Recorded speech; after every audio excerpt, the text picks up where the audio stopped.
Hello বন্ধুরা, আবার একটা নতুন ভিডিও নিয়ে চলে এসেছি। এবার একটা নতুন ইউনিক রাস্তা। এই রাস্তাটা দেখুন, নদীর মধ্যেখান দিয়ে রাস্তাটি হয়েছে, দেখুন একবার। এই যে বাঁদিকে এবার দেখতে পাবেন রেল যোগাযোগের ব্যবস্থা, আর দূরে ওই বাজ রাস্তা।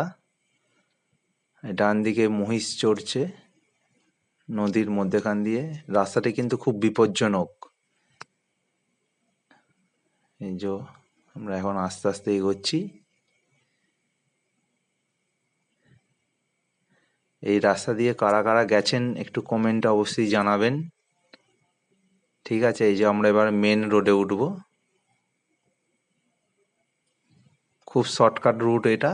এই যে আমরা মেন রোডে উঠে পড়েছি। কারা কারা এই রোড দিয়ে গেছেন একটু কমেন্টে অবশ্যই জানাবেন, ঠিক আছে।